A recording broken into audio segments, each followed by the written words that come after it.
Assalamualaikum warahmatullahi wabarakatuh. Di penghujung bulan Ramadan yang sangat mulia, kita harus meningkatkan kualitas keimanan dan ketakwaan dengan menjalankan semua kewajiban yang telah diwajibkan oleh Allah Ta'ala, dan juga memperbanyak amalan sunnah untuk menyempurnakan ibadah wajib kita. Selain itu, sangat penting untuk meninggalkan segala larangan dari Allah Ta'ala. Keberhasilan seorang muslim dalam melewati bulan Ramadan diukur dari tingkat keimanan dan ketakwaannya. Seperti sabda Rasulullah Shallallahu Alaihi Wasallam, barang siapa yang puasa Ramadan karena iman dan mengharapkan pahala, akan diampuni dosa-dosanya yang telah lalu. Indikasi baik dan sukses di bulan suci ini adalah terampuninya dosa-dosa, seperti yang telah disebutkan dalam hadis. Ampunan Allah Ta'ala hanya akan diberikan kepada orang yang menjalani puasa dengan penuh keimanan dan harapan akan pahala. Kita patut bersyukur dan memuji Allah Ta'ala, Rabb semesta alam, atas semua nikmat dan rezeki yang telah diberikan kepada kita, baik itu nikmat iman, kesehatan, taufik dan hidayah. Setelah Ramadan berlalu, tibalah Hari Raya Idul Fitri, sebuah hari yang penuh kegembiraan dan kebahagiaan. Kita berbahagia karena kita diberikan kesempatan untuk menyelesaikan bulan Ramadan dengan beramal dan menjalankan puasa yang telah diwajibkan oleh Allah Ta'ala.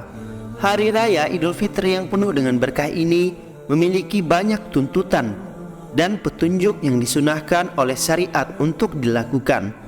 Bahkan ada beberapa amalan yang sangat ditekankan untuk dilakukan pada hari raya ini. Namun sayangnya masih terjadi banyak kekeliruan di masyarakat saat merayakan Idul Fitri ini. Oleh karena itu, dalam video kali ini kita akan membahas tentang kekeliruan yang sering terjadi pada saat merayakan Hari Raya Idul Fitri. Kesalahan pertama, salah dalam memaknai Idul Fitri. Banyak masyarakat kita yang salah dalam memaknai Idul Fitri sebagai kembali suci dan berkeyakinan bahwa pada hari tersebut semua dosa muslim diampuni. Namun, kedua anggapan tersebut tidak tepat. Sebenarnya, Idul Fitri berasal dari dua kata, yaitu Id dan Al-Fitr. Kata Id berarti kembali, dan hari raya disebut Id karena terjadi secara berulang-ulang dan dimeriahkan setiap tahun pada waktu yang sama.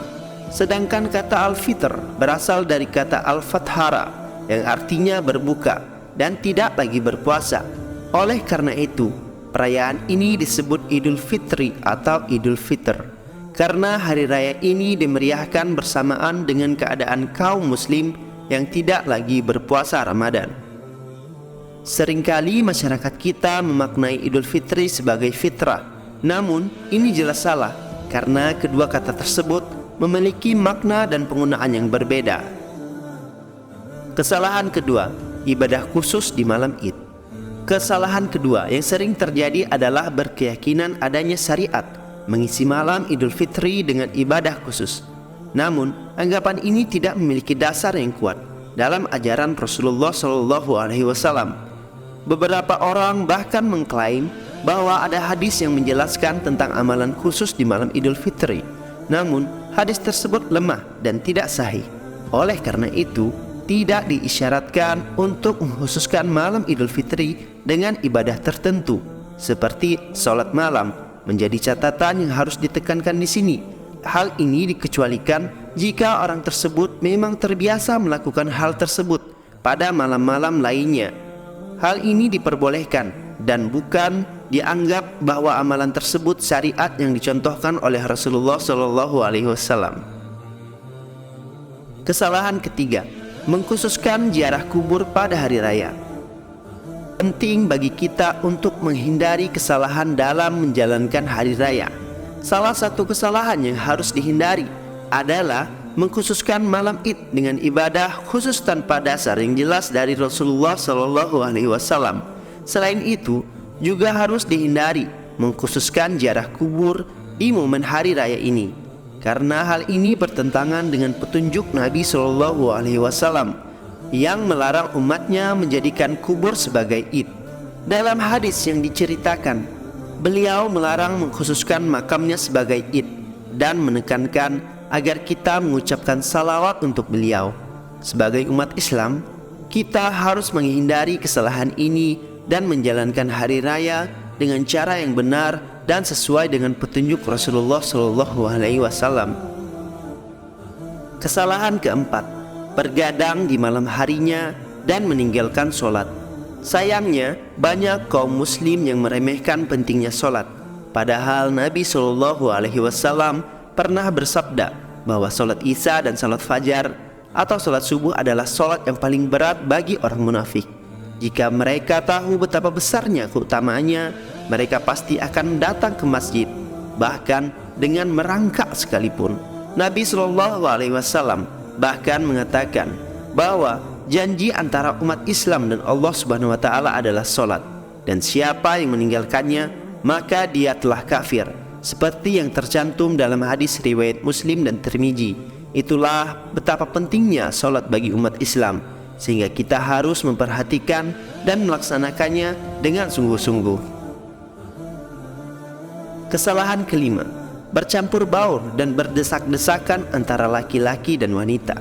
Allah Ta'ala dengan tegas melarang perbuatan zina dan semua yang mendekatinya, termasuk bergaul bebas dengan lawan jenis. Seperti yang dijelaskan oleh Ibnu Katsir rahimahullah, zina adalah perbuatan keji yang harus dihindari. Oleh karena itu, seorang laki-laki harus berhati-hati dan tidak segera pulang dari masjid atau tempat sholatnya sebelum kaum wanita telah pergi terlebih dahulu. Hal ini sebagai bentuk penghormatan dan menjaga diri dari godaan yang dapat merusak agama dan moralitas.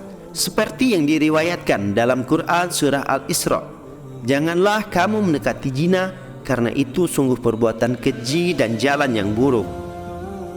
Kesalahan keenam, wanita yang keluar dalam keadaan memakai wewangian berhias dan terbuka auratnya. Hal ini kerap terjadi dan sayangnya seringkali diremehkan. Padahal Nabi Shallallahu Alaihi Wasallam bersabda, wanita yang memakai wewangian lalu melewati suatu kaum agar mereka mencium wanginya, maka dia telah berzina. Hadis riwayat Nasai. Oleh karena itu, orang tua dan suami harus tegas dalam menunjukkan larangan ini pada anak perempuan dan istri mereka, serta mengambil tindakan apabila diperlukan. Semoga Allah Ta'ala menjadikan kita hambanya yang bisa menikmati perayaan Idul Fitri dengan hati yang bersih, jauh dari kesalahan, dan bisa memberikan kebahagiaan ini untuk orang lain. Wallahu a'lam bishawab.